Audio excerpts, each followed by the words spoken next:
Subscribe करें और bell दबाएं ताकि कोई खबर रह न जाए।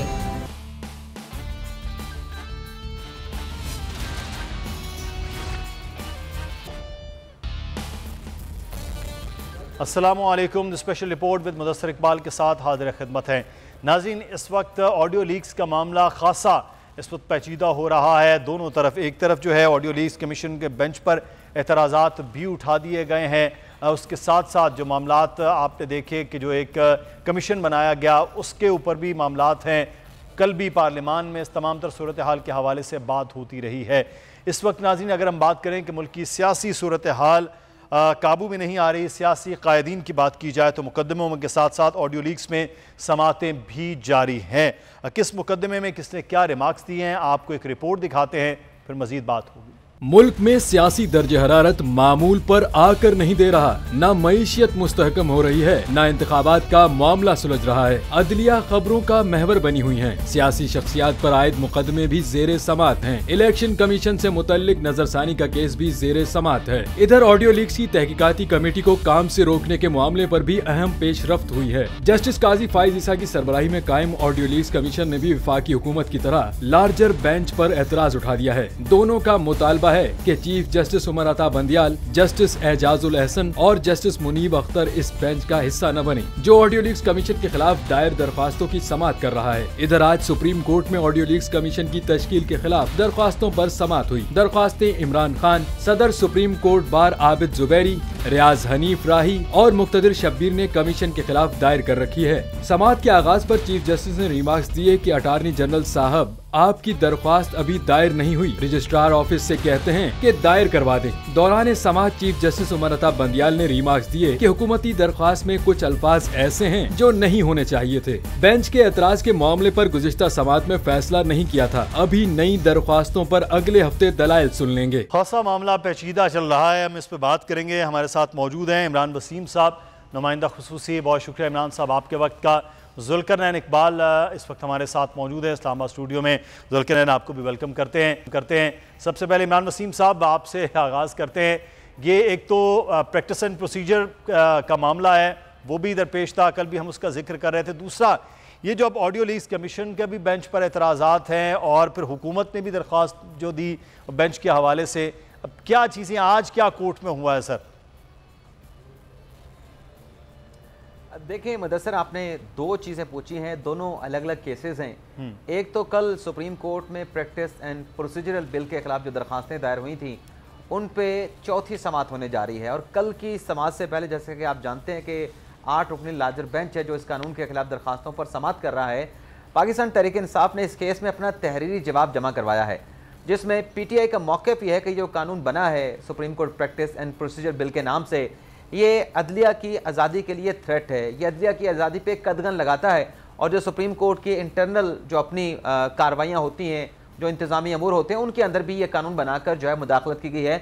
और जवाब में कहा गया कि जो आइन का आर्टिकल 190 है, 191 है, उसमें यह वाज़ेह कर दिया गया है कि रूल्स बनाने का जो अख्तियार है वो सुप्रीम कोर्ट ऑफ पाकिस्तान का है। तो जब आइनी तौर पर यह अख्तियार सुप्रीम कोर्ट को दिया गया है तो तहरीक इंसाफ ने कहा है कि ये मदाखलत है अदलिया की आज़ादी में भी, सुप्रीम कोर्ट के इंटरनल मामलात में भी। तो लिहाजा ये जो कानून है इसे एज ए होल जो है वो कलअदम करार दिया जाए।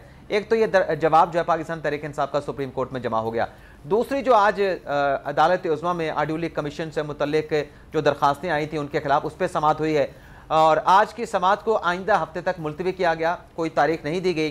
जिस तरीके से इलेक्शन केस की कोई तारीख नहीं दी गई थी, लेकिन आज की समाअत से एक चीज़ जो बज़ाहिर लगती है कि जो एतराज़ उठाया गया था बेंच पर, चाहे वो हुकूमत की तरफ से उठाया गया था, चाहे वो ऑडियो लीक कमीशन का जो आज तहरीरी जवाब जमा हुआ 12 सफ़ात का, जिसमें बेंच के 3 मेंबरान पर, जिसमें चीफ जस्टिस उमर अता बंदियाल साहब हैं, जस्टिस एजाजुल एहसन साहब हैं, जस्टिस मुनीब अख्तर साहब हैं, उन पर जो एतराज़ात उठाए गए कि ये केस में ना बैठें, ये रिक्यूज़ कर जाएँ, माजरत कर जाएँ।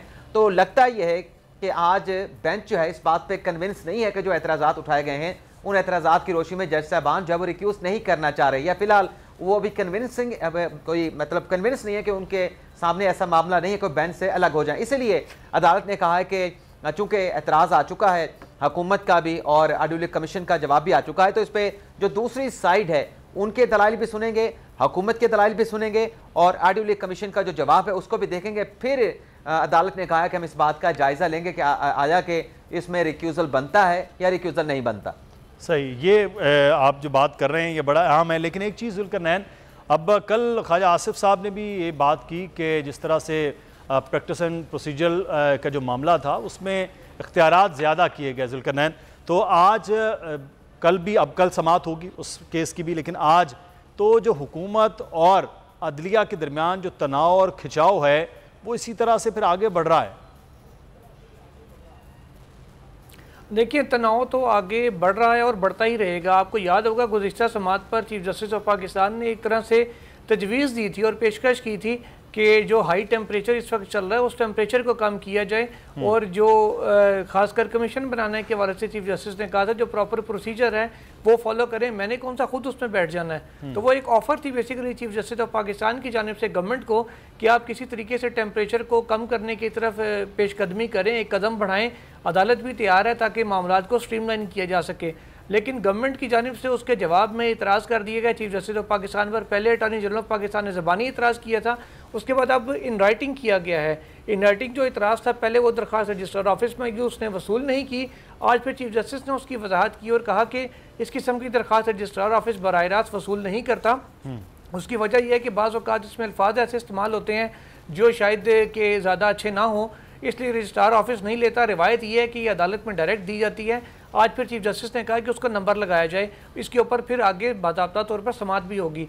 तो एक टेंशन तो जिस अंदाज में भी चल रही है, जिस तरह से आर्टिकल लीक्स कमीशन के जो कमीशन है उसका जवाब आया है, जो वफाकी हुकूमत का जवाब इसके ऊपर आया है, तो इससे ये टेंशन अगले दिनों में मज़ीद बढ़ती हुई नज़र आएगी।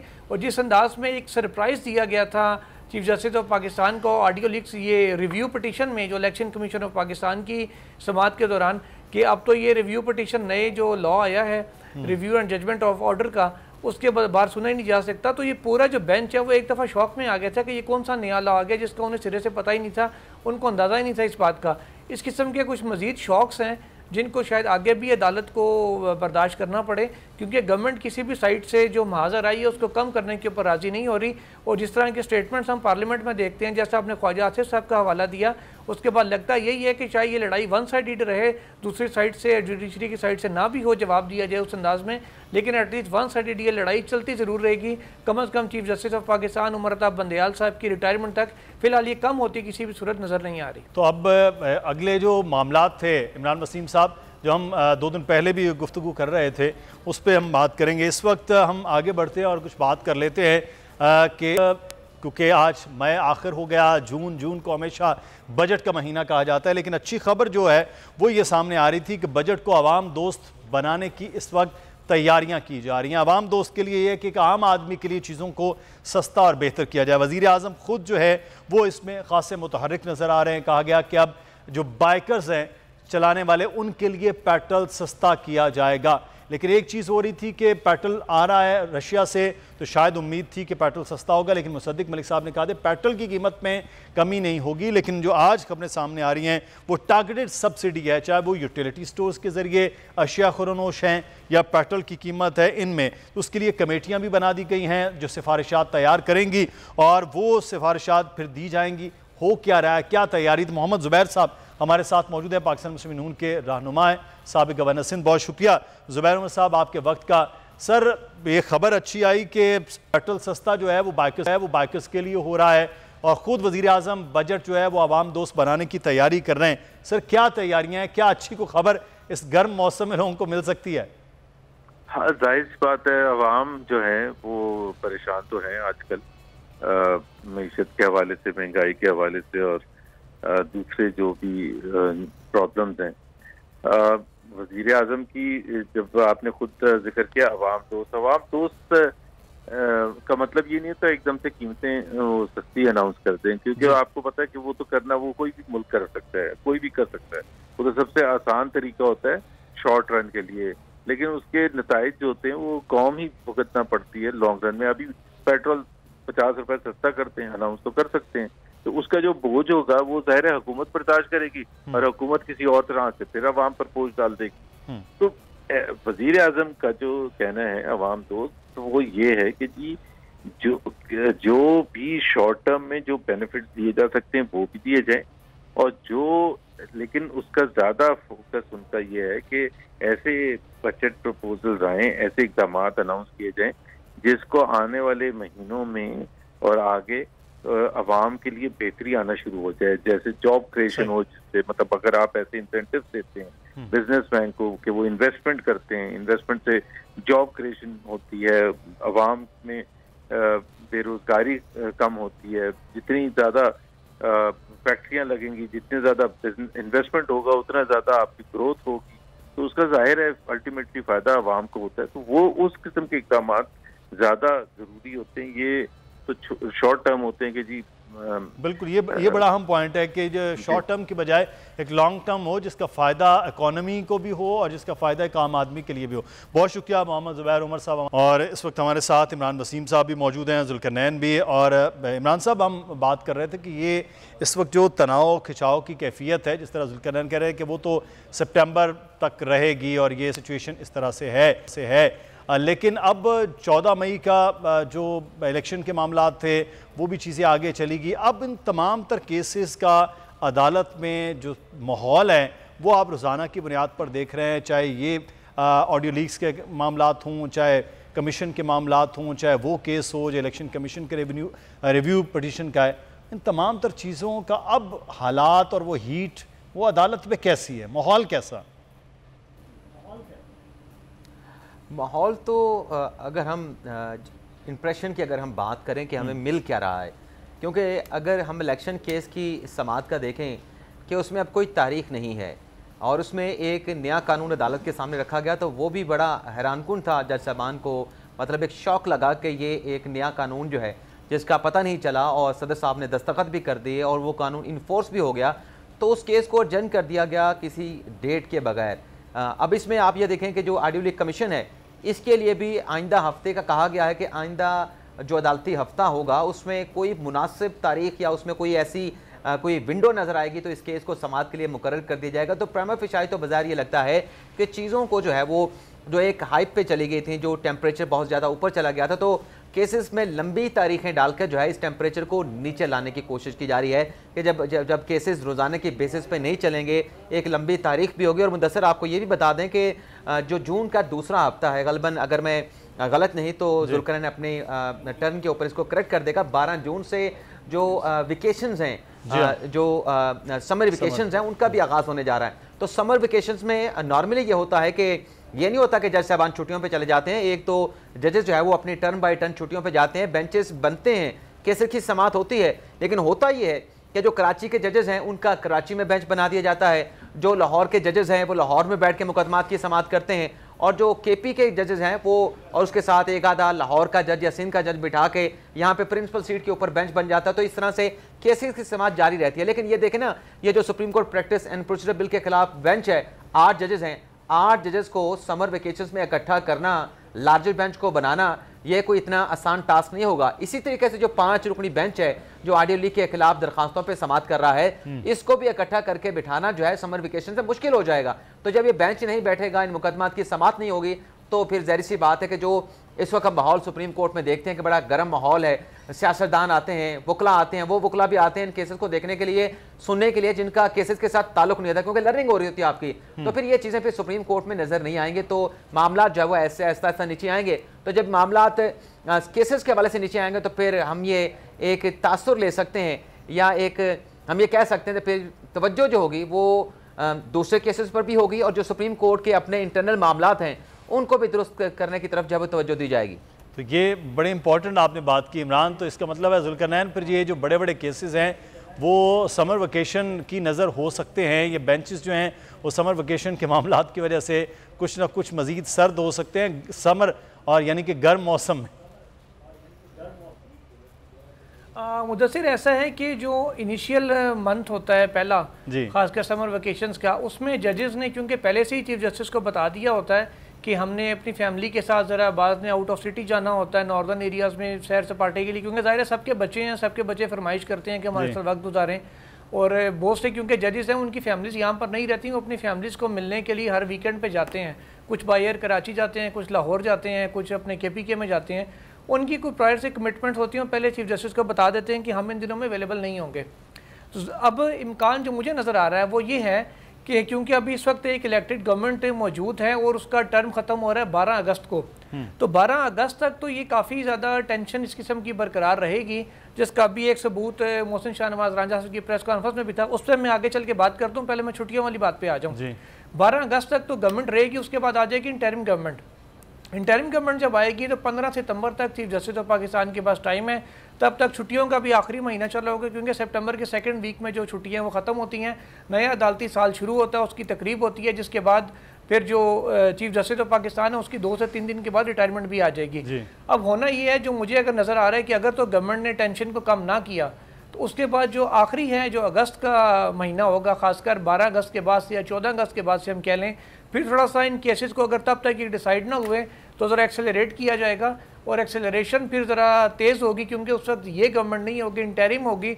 इंटरिम में ऑल्दो के लगाने वाले यही होंगे, राजा रियाज साहब और शहबाज शरीफ साहब भी, लेकिन फिर भी उन्होंने कुछ ना कुछ हद तक अपना कुछ इम्पार्शियलिटी शो करनी होती है, तो शायद इतना ज़्यादा इन्फ्लुएंस इतना ना रहे गवर्नमेंट का, या तनकीद का लेवल सरकारी सतह पर उस तरह ना हो, पार्टी की सतह के ऊपर ज़रूर होगा, वो तो खैर चीफ जस्टिस के जाने के बाद भी रहेगा। तब लगता है कि कुछ चीज़ें हो सकती हैं, अगर अभी ये केसेस जजेस की अदम दस्तयाबी की बायस फौरी तौर पर सॉल्व ना हो सके तो। अच्छा मुदस्सिर, मोहसिन शाहनवाज के हवाले से आप क्या कहना चाह रहे थे? जी हाँ, वो ये कि अदालती दाखिले की बात कर रहे थे कि जी उनको हर जगह रिलीफ दे दिया जाता है, तो मैं सिर्फ थोड़ा सा वो 2018 और उससे आगे की बातें कर रहे थे, उनको अगर 2018 से 10 साल पीछे ले जाएं, सुप्रीम कोर्ट के रूल्स ये कहते हैं कि अगर आपने रिव्यू पटिशन यानी नजरसानी दरखास्त 30 दिन के अंदर दायर ना की तो 31वें दिन वो गैर मौसर हो जाएगी, टाइम बार्ड हो जाएगी, ज़ायदुल मियाद हो जाएगी। एक दिन का भी कंडोनेशन सुप्रीम कोर्ट नहीं देती, 1 घंटे का भी इवन के नहीं देती होती। हमने बहुत सारे केसेस में मजबूर लोगों को देखा है, कभी किसी को वकील नहीं मिल रहा था या वकील की तरफ से कन्वर्सेशन लेट हुई, कभी ऑर्डर लेट मिला, टाइम गुजर गया, नहीं सुनी गई थी।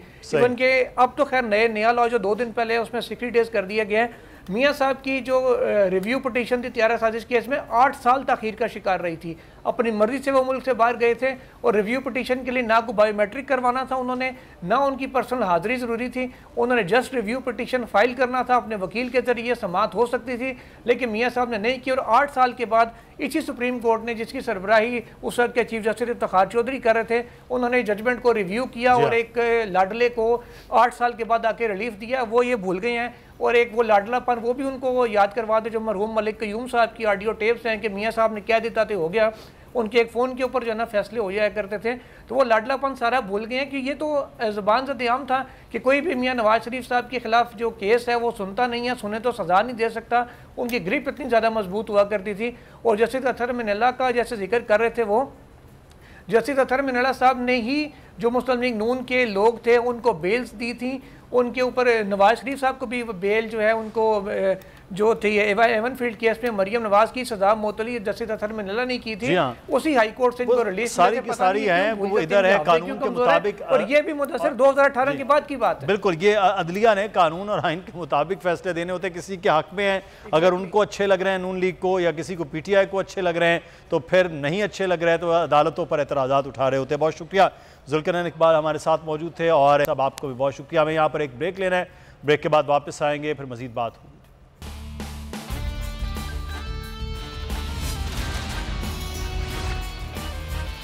ब्रेक के बाद आपको खुश आमदीद कहते हैं। इस वक्त अगर हम बात करें कि पाकिस्तान में ई-कॉमर्स के हवाले से काम या इंटरनेट के ज़रिए अपने रोज़गार को चलाने का काम, वो इस वक्त खासा मुतहरिक रहा, लेकिन पिछले दिनों में जब नाखुशगवार वाक़यात पाकिस्तान में नौ बई हुए तो उस वक्त इंटरनेट की बंदिश भी हुई, जिससे खासा नुकसान हुआ। लेकिन एक चीज़ इस वक्त है कि पाकिस्तान में ई-कॉमर्स पर खासा काम हो रहा है। IT के हवाले से पाकिस्तान के जो लोग हैं, प्राइवेटली चाहे हुकूमती सतह पर शायद उस तरह से वो ना पजीराई मिले, लेकिन वो चीज़ें की जा रही हैं। इस वक्त भी हम बात करेंगे ई-कॉमर्स एक्सपर्ट हाफिज़ अहमद साहब हमारे साथ मौजूद हैं, जो मैं इस वक्त क्योंकि वहाँ पर एक इंटरनेशनल कॉन्फ्रेंस हो रही है। सबसे पहले तो शुक्रिया आपका, आप वहाँ मौजूद हैं। पाकिस्तान के लोग बहुत से हैं, शायद IT मिनिस्टर भी उस कॉन्फ्रेंस का हिस्सा होने जा रहे हैं। लेकिन एक चीज़ मुझे यहाँ बताइएगा कि ये जिस किस्म की कॉन्फ्रेंसेस दुबई में, यहाँ सऊदीया, मुख्तलिफ ममालिक में हम अपने इर्द गिर्द देख रहे हैं हो रही हैं, इनके क्या फ़वाइद होते हैं, इससे क्या हासिल हो सकता है, और अगर इस किस्म की कॉन्फ्रेंस पाकिस्तान में हो या करवाई जाए तो पाकिस्तान को क्या फ़ायदा है? Thank you very much Mudassir भाई। यहाँ पे ये लोग कॉन्फ्रेंस अपने लिए करवाते हैं। अच्छा। हम लोग ये समझते हैं कि शायद ये दुनिया का फायदा करें, दुनिया का फायदा नहीं, ये अपना फायदा करते हैं। कि देखें, सबसे पहली चीज ये है कि जितने लोग भी कॉन्फ्रेंस में शिरकत के लिए आते हैं वो यकीनन इस मुल्क को विजिट भी करते हैं। अब ये 3 दिन की कॉन्फ्रेंस है, आज 31 मई, 1 और 2 जून, लेकिन बहुत सारे लोग 2-3 दिन पहले आ गए हैं, 3-4 दिन बाद में जाएंगे, तो मिलियंस ऑफ डॉलर्स इनके मुल्क में आता है। जब ज़ाहिर विजिटर आता है, फिर विजिटर आके घूमता है तो उसे कोई ना कोई यहाँ पे अपॉर्चुनिटी नजर आती है, वो यहाँ पे इन्वेस्ट करता है। अब यहाँ पे ज़ाहिर है कॉन्फ्रेंस में वो लोग आते हैं जिनका कोई आईटी का बिजनेस है या कोई सॉफ्टवेयर हाउसेज हैं, उनके पास इन्वेस्टमेंट्स भी हैं। तो इस कॉन्फ्रेंस का बुनियादी मकसद होता है इन्वेस्टर को अट्रैक्ट करना। लेकिन यहाँ पे अगर कोई आम आदमी भी आता है ना, पाकिस्तान से बहुत से लोग आए हैं जिन्होंने यहाँ पे अपने स्टॉल्स लगाए हैं, उनको फायदा ये होता है कि उनको यहाँ से डायरेक्ट बिजनेस मिलता है। यहाँ पे बहुत से लोग आए होंगे, विजिट कर रहे होंगे, किसी को अपनी वेबसाइट बनवानी है, किसी को Amazon पे बिजनेस करना है, किसी को कोई सॉफ्टवेयर बनवाना है, किसी को मोबाइल ऐप बनवानी है। यहाँ फेस टू फेस आपकी डीलिंग होती है और आपको बहुत सारा बिजनेस यहाँ पे मिल जाता है। मैं काफी अरसे से डिफरेंट कंट्रीज में जा रहा हूँ कॉन्फ्रेंसेज में, और मेरा नहीं ख्याल कि मैं कोई भी ऐसी कॉन्फ्रेंस में गया हूँ कि जहाँ पे आने जाने की कॉस्ट भी ना निकली हो, बल्कि इससे कहीं ज्यादा पैसे निकलते हैं सिर्फ इसको विजिट करने से। यहाँ पे आपको लोग मिलते हैं और आपको बिजनेस मिलता है यहाँ से। और ये लोग यहाँ पे ये करते हैं कि अभी लास्ट चंद माह पहले लीप थी कॉन्फ्रेंस रियाज में, मैं वहां पे मौजूद था। यहाँ मोरक्को में भी यही है कि ये लोग फ्री पिक एंड ड्रॉप देते हैं, आपको इतनी सहूलतें देते हैं। एयरपोर्ट से लेके एयरपोर्ट, जो कासाब्लांका एयरपोर्ट है, यहाँ से तकरीबन 4 घंटे की ड्राइव है मराकेश शहर से, वहां से फ्री इनकी सर्विस है कि आप वहां भी एयरपोर्ट उतरे, बस पे फ्री यहाँ पे आए, यहाँ अपने होटल से आपको सर्विस दे रहे हैं कि आप कॉन्फ्रेंस में आए, वहां से वापसी होटल ड्रॉप कर रहे हैं। ये सारी सहूलतें सिर्फ इसलिए हैं कि हम लोग अट्रैक्ट हों और यहाँ पे कोई ना कोई इन्वेस्टमेंट्स करें या यहाँ से बिजनेस लेके जाए। तो दोनों लोगों के लिए ठीक है। पाकिस्तान के जो आईटी मिनिस्टर है, अगर इसको इसी तरह हम ये देखें कि क्या ये बहुत मुश्किल काम है कि पाकिस्तान में इस तरह की इंटरनेशनल कॉन्फ्रेंसेज करवाना आईटी रिलेटेड, कि पूरी दुनिया से लोग आ सके? सर ये बिल्कुल भी मुश्किल काम नहीं है, इंतहाई आसान काम है, सिर्फ इनिशिएटिव लेना होता है। अब ज़ाहिर है प्राइवेटली हम लोग तो ऐसी कॉन्फ्रेंस नहीं करवा सकते ना, क्योंकि इसके लिए आपको गवर्नमेंट लेवल पे अप्रूवल्स चाहिए। तो गवर्नमेंट अगर खुद इसको करवा दे तो गवर्नमेंट का कुछ भी नहीं जाना, बल्कि विजिटर इतना आएगा पाकिस्तान में, इन्वेस्टर इतना आएगा पाकिस्तान में, और फिर जो स्पॉन्सर आपको मिलते हैं। अब यहाँ पे मुझे एक, मैं नाम नहीं लेता, एक स्पॉन्सर कंपनी है इंटरनेशनल, उन्होंने मुझे स्पॉन्सर कर दिया, और ये तो इंडिविजुअल्स को वो स्पॉन्सर कर रहे होते हैं। तो आप खुद सोचें कि जो कॉन्फ्रेंस करवा रहा है वहां पे जो आपके बोर्ड लगते हैं, बिल बोर्ड लगते हैं, और जो ऐप होती है वहां पे कितने कितने स्पॉन्सर आते हैं। तो ये तो मिलियंस ऑफ डॉलर्स खाली स्पॉन्सरशिप से कमा लेते हैं। बाकी पैसा तो अलग है, जो वहां पे स्टॉल लगा रहे हैं, स्टॉल भी पैसों का है। तो अगर गवर्नमेंट ऑफ पाकिस्तान आपकी इस बात से एक चीज जो है कि इसका मतलब है कि आईटी में अपॉर्चुनिटीज भी बहुत है, पैसा भी बहुत है, जॉब्स भी बहुत है, तमाम तर चीजें हैं। तो फिर पाकिस्तान क्या इस वक्त दुनिया में वो फवायद हासिल कर रहा है IT related, e commerce related? Individually तो लोग बहुत फायदा हासिल कर रहे हैं। अच्छा, हम भी कर रहे हैं, हमारे दोस्त भी कर रहे हैं, हम लोगों को सिखा भी रहे हैं, बता भी रहे हैं। इंडिविजुअली तो लोग बहुत फायदा उठा रहे हैं, लेकिन नेशनल लेवल पे फायदा तभी उठाएंगे जब गवर्नमेंट हमें सपोर्ट करेगी, जब गवर्नमेंट खुद इनिशिएटिव लेगी ना कोई। तो तब अब गवर्नमेंट $1-1 बिलियन के लिए मुख्तलिफ मुल्कों से हम सवाल कर रहे होते हैं। अगर हम आईटी की 1-2 कॉन्फ्रेंसेस, 1-2 एक्सपो ही करवा देना पाकिस्तान में, तो हमें 4-5 सालों में जो हमने दूसरों से मांगना है वो हमें सिर्फ आईटी से 1 साल के अंदर मिल जाएगा। इतना पोटेंशियल है, इतना इसके अंदर जो स्पॉन्सर कंपनियां हैं वो इतने पैसे देती हैं। तो इसके अंदर इंडिविजुअली तो बिल्कुल लोग फायदा उठा रहे हैं, लेकिन जरूरत इस समय की है कि नेशनल लेवल पे इस इशू को उठाया जाए, ताकि गवर्नमेंट को मैं रिक्वेस्ट करूंगा एक कॉन्फ्रेंस वो करवा के देखें।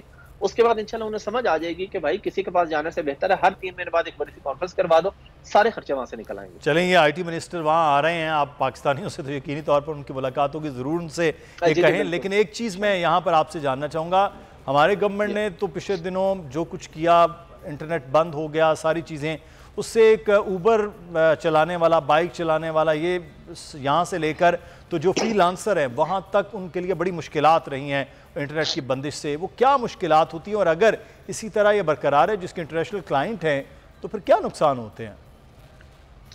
मुदस्सिर भाई, सबसे पहले हम बात कर लेते हैं लोकल, जो आपने बात की ऊबर वगैरह की या फूड डिलीवरी वालों की। देखिए, जो पाकिस्तान के टेली कम्युनिकेशन सेक्टर के अपने नंबर्स हैं, मैं वो आपको बता रहा हूँ, कोई हवा की बात नहीं है। वो कहते हैं कि हमें $2.8 मिलियन पर डे का लॉस हुआ है इंटरनेट बंद होने की वजह से।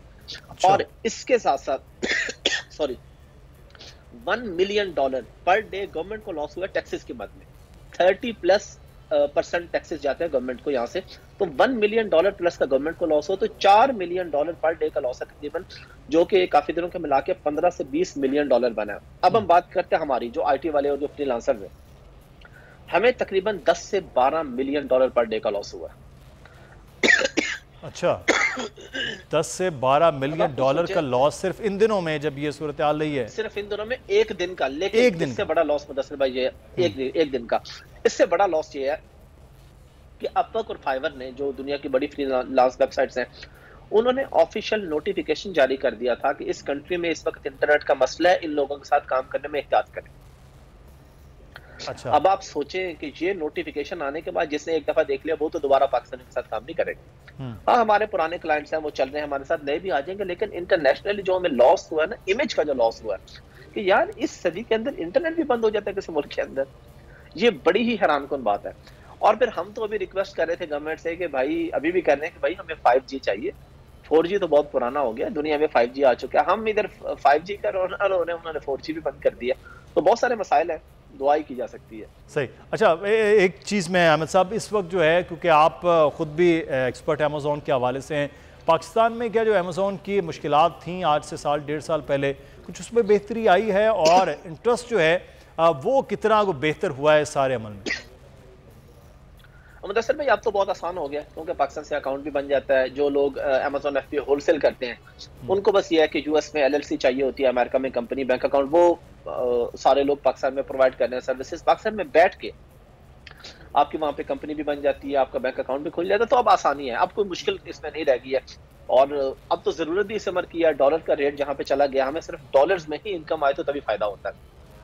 अदरवाइज आपको पता है जो मुल्क के हालात है, तो डॉलर्स में इनकम बच्चा जनरेट कर रहा है। मैं बल्कि पूरी कौम से गुजारिश करूंगा कि भाई कोई ना कोई स्किल ऐसी सीख लें कि ऑनलाइन सर्विसेज देके पाकिस्तान में बैठ के सर्विसेज देके पैसे कमाएं और डॉलर्स में इनकम जनरेट करें।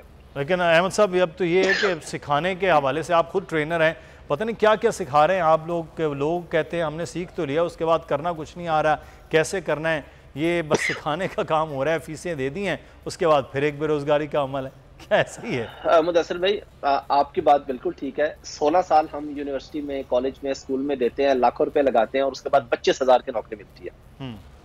हम कहते हैं इस काम के अंदर इस काम के अंदर आप 1 से 2 साल दे दें अपने आप को, और 500 से 1000 डॉलर कमाना तो मसला ही कोई नहीं है। आजकल जो रेट चल रहा है 2.5-3 लाख रुपए तो मामूली बात है कि आप कमा सकते हैं और बड़ी आसानी से कमा सकते हैं। जो बंदा भी इसमें मेहनत करेगा वो पैसा कमा सकते हैं, कोई रॉकेट साइंस नहीं है। हमारे पास मैट्रिक इंटर पास लोग भी कमा रहे हैं, डॉक्टर्स इंजीनियर्स भी कमा रहे हैं, तो कोई ऐसे मसले की बात नहीं है इसके अंदर।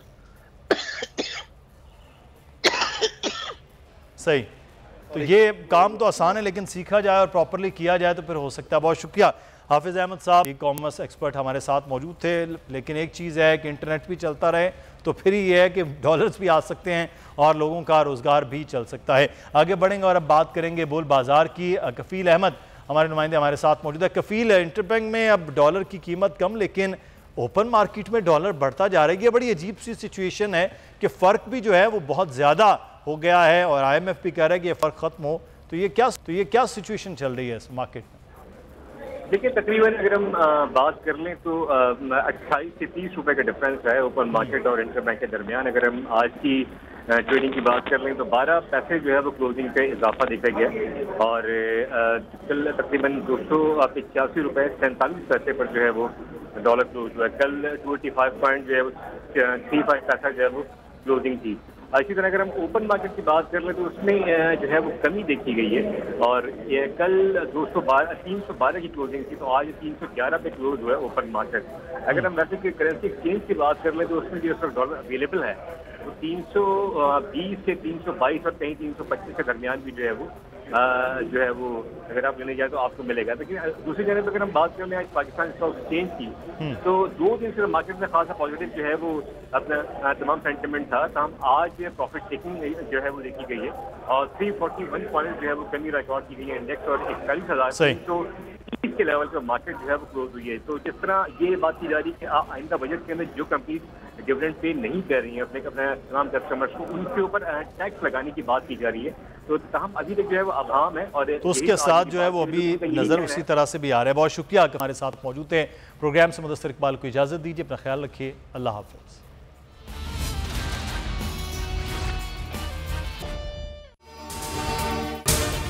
अगर आपको ये वीडियो पसंद आई है तो सब्सक्राइब कीजिए और बेल आइकॉन को प्रेस कीजिए।